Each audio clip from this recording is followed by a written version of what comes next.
Okay, so a lot of you guys will be doing push-ups while you're at home because it's a great exercise to do when you have minimal equipment.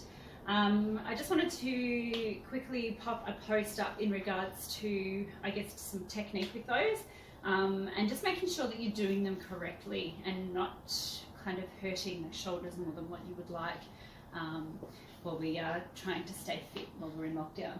So I guess your push-up, essentially you want to make sure that those elbows are not flaring. I'm going to do these on my knees because I just don't want to hurt my shoulders.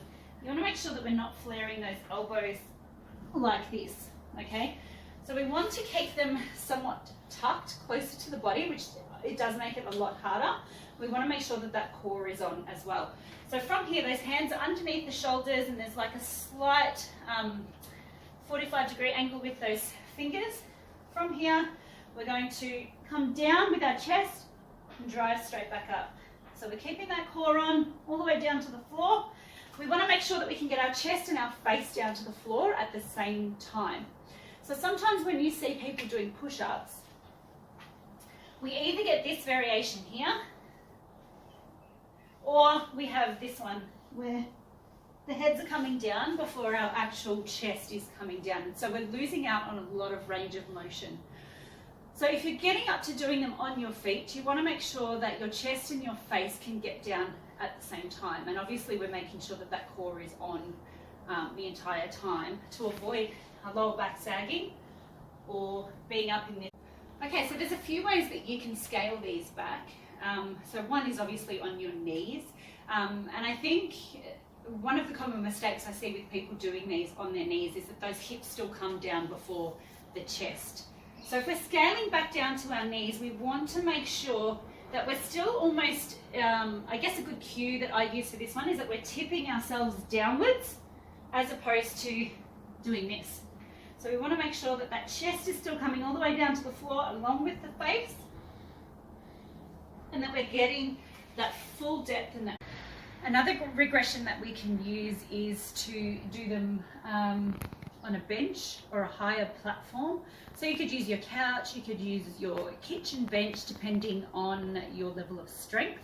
Obviously the closer to the ground that you are, the more weight you will be supporting. And then the higher up you are performing the movement, then the less of your own weight you're supporting. So with the bench ones, what we can do, you want to still make sure that you're actually stacking yourself over the bench or the surface that you're using. Sometimes I sort of find people do these and they end up back here, but you want to make sure that that chest is essentially over those arms again, and that we can perform the movement in the same way as what you would on the floor without sort of lunging forward into that.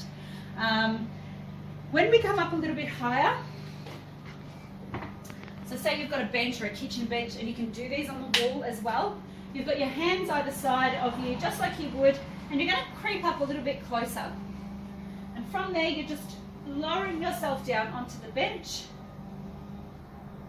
and back up. So you don't want to be so far back that we end up with the top of the bench near our shoulders, because it's not going to be very pleasant on that shoulder joint.